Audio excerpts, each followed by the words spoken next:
पार्ट 1 पिटकोली. पिटकोली म्हणलें काय ल्हानपणांतल्यो यादी दोळ्यां मुखार उब्यो जातात. भुरगेपणांत आमी गांवचीं सगळीं भुरगीं एकठांय जावन गांवा फाटल्यान आशिल्ल्या दोंगुल्ल्यांचेर वतालीं. वेगवेगळ्या रुतूंतलीं वेगवेगळीं रानवटी फळां, गिमांतलीं काण्णां, चुन्नां, जगमां, जांबळां, चिवरां, चारां, दामणां, चाफेरां, भिण्णां, शिंयांतलीं कणेरां, जाम, ओंवळ धडे, चिचेबोटां, आवाळे, आंसाळीं, पावसांतलीं भेडसां, गोयेटां अशा साबार तरांच्या फळांचो आस्वाद घेतालीं. चिचेबोटां म्हणटलीं काय आयजूय जिबेक उदक सुट्टा. ह्या सगळ्या सकट कांट्या खुट्यांची पर्वा करिनासतना वत, शीं, पावस सगळें आंगार घेवन मज्जा करतालीं. पूण एक मात खरें, आमचे भितर बारीक सारीक झगडीं जातालीं. तीं सगळ्यांचींच आसतात. ती सोडली जाल्यार जात कात, गरीब गिरेस्त असलो भेदभाव आमकां केन्ना आफडूंक पसूंक नाशिल्लो. आमचो एकवट होच आमचें भुरगेंपण. जगपाची शक्त आशिल्ली. आमच्या तिवल्या बावल्यांच्या खेळांत गांवचीं जाण्टेलीं धादोसकायेन आमकां तोखेतालीं. शाळा सुटली म्हणटकच घरा येवन दप्तर कुशीक दवरतालीं. घरांत कितें शिजलां तें पोटांत उडोवन सरळ आमच्या खेळांच्या सुवातांचेर धांव घेतालीं. वडाच्या पाळांचेर, आंब्या पणसाच्या मुळांनी, रुखाच्या खोडांचेर, शेताच्या खळयांनी आमी खेळटालीं.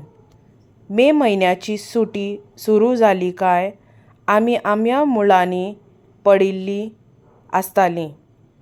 पडटा ती आंबाडी पुंजोवपाक धांवतालीं.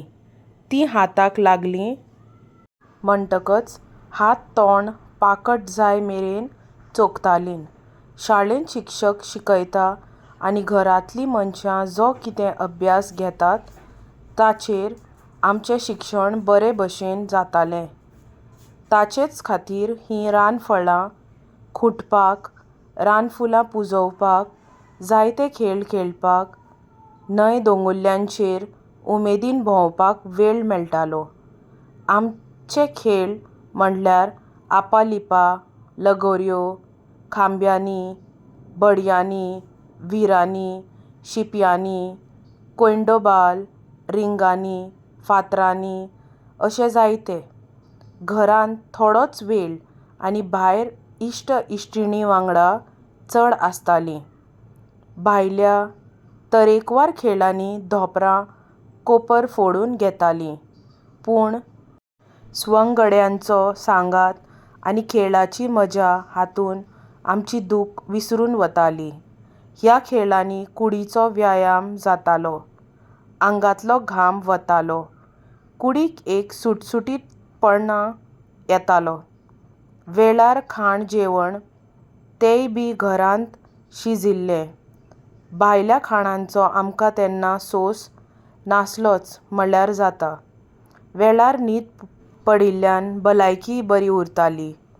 जालीच जाल्यार केन्ना थंडी, बारखूण. तिनसांजेर घरा पावले म्हणटकच हात पांय धुवप, देवा कडेन प्रार्थना म्हणप, शाळेंत सांगिल्लो घरपाठ करप आनी जेवण खावन सुसेगाद न्हिदप हो आमचो नित्य नेम. होच नेम आमचे भलायकेचो आनी संस्कारांचो मंत्र आशिल्लो. तें ल्हानपण आनी त्या ल्हानपणांतल्या जगिल्ल्या भुरगेपणांतल्यान आमकां खूब गजाली शिकपाक मेळटाल्यो.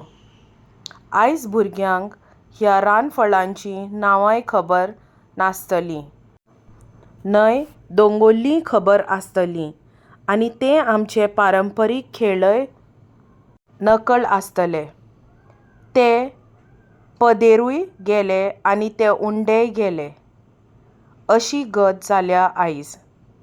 हें सगळें अतितायेन याद जावपाक फाटलें कारण पिटकोली. सकाळीं कामाक वतना अकस्मात रस्त्या कुशीकचे दोंगुल्लेर नदर गेली. दोनाय वाटांनी रस्त्या कुशीकूच आशिल्ले धडेर तांबड्या गुंज कुचकुचीत फळांनी भरिल्ली पिटकोळी दिश्टी पडली. एके खांदयेक तामश्या फुलांचो तुरो जाल्यार दुसरे खांदयेक तांबड्या गुंज तटतटीत पिटकोळ्याचो घोंस माथें वयर काडून झेतान दोलतालो. तांचेर पडिल्लीं कवळीं भांगराळीं किरणां तांची सोबाय अदिकूच वाडयतालीं. एक दोन पाखे फुलांचेर भंवर मारताले. पळोवन मन धादोस जालें आनी नकळटाच भुरगेपणांतल्या यादींनी रिगलें. सादारण वर्सयभर फुलपी हे पिटकोळेचीं फुलां 4 पाकळ्यांचींच आसतात. पूण 5 पाकळ्यो आशिल्लें फूल मेळ्ळ्यार ताका नशीबवान मानतात अशें आयकल्लें. ते खातीर आमी 5 पाकळ्यांचें फूल सोदीत दोंगुल्लेवयली पिटकोळेन पिटकोळी सांसपून काडटाले. पयलीं म्हाका मेळटा काय पयलीं तुका अशे तरेची आमचे भितर एक सर्तच चलताली म्हणल्यार जाता. आनी तसलें फूल मेळचेंच जाल्यार धांवत येवन इश्टांक दाखोवपान जी उमळशीक दिसताली ती वेगळीच. उमेदी वांगडाच जैताचेय भाव व्यक्त जाताले. पिटकोळेचीं फुलां तांबड्या, गुलाबी आनी केसरी रंगाचीं. शेवण्यांची चोच कशें कळ्ळें? पिटकोळी पिकली म्हणटकच गाढ तांबड्या काळशा कोराची जातात. आंबट गोड पिठूळ लागतात. खरें म्हणल्यार फुलां फळांची खरी सोबाय ही झाडांचेरूच आसता. सवणीं, पाखे हीं फळां खातना सैमाचें एक अप्रूप आंग पळोवपा सारकें आसता. केन्ना केन्ना घोंसांनी पिकिल्लीं हीं फळां खुंटपाक मन येनाशिल्लें. तीं तशींच झाडाचेर सोबीत दिसतालीं. पूण पिकिल्ल्या पिटकोळ्यांचो घोंस पळयलो म्हणटकच तोंडान उडोवपाचो मोग आडावंक जायनासलो. कोंकणींत पिटकोळी उतराक आनीक एक अर्थ आसा. पिटकोळी म्हणल्यार चिवचिवपी ल्हान शेवणीं. ताचे वयल्यान कोंकणींत एका शेवण्यांक पिटकोळी अशें नांव आसा.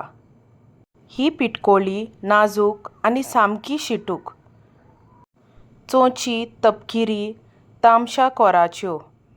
पिटकोळ्याच्या कळयां भशेनूच.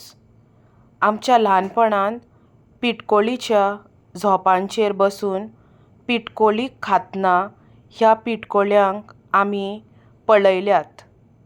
हेर रानफळां भशेन पिटकोळी खावपाची ओड तशी नाशिल्ली. पूण फुलां फळांनी भरिल्ली पिटकोळी पळोवन मन धादोस जाले बगर रावनासलें. आयज ती धडे वयली पिटकोळी पळोवन मन भुरगेपणांत रिगलें आनी अकस्मात पिटकोळेचें 5 पाकळ्यांचें फूल हाताक लागिल्ले भशेन दिसलें. फकत ह्यो भावना व्यक्त करप म्हज्या सांगातान म्हज्या गांवचे इश्ट सवंगडी नासले इतलें मात खरें. तो गांव, गांवांतल्यो त्यो यादी आनी इश्टांचो तो सांगात हाचें रितेपण आयजूय जाणवता. आमचें भुरगेपण ह्या गजाली पासून खूब पयस गेलां. गांवपण विसरायेर पडलां. गांवची संस्कृताय, परंपरा सैम पुराणांतलीं वांयगी जावन उरल्यांत. घरा भायर वचून खेळप आनी इश्ट सवंगडी जोडप हें आयज काल्पनीक संवसारांत विलीन जालां. आयज हांव शाराचो जालां. शारांत सगळें आसा, गाडी घोडे, ऐशो आराम. पूण गांवांतली ती मनमुक्तपणां, जागपाची उमेद, खुशालकाय, तें सैमीक वातावरण आसा काय? आपलेपण आनी शेजार धर्म कितलो आसा? हे प्रस्न मनांत उप्रासतात. गांवचे मातयेंत संस्कार किल्लतात, मनीसपणाचीं बियां रुजतात.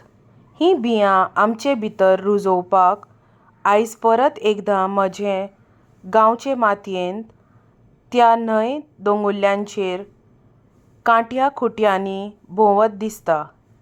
तीं रानफळां जिबेर परत चोखपाची संद घेयन दिसता. त्या माडयांतले शेतां, भाटांतले शेवण्यांचे आवाज कानांनी भरून घेयन दिसता.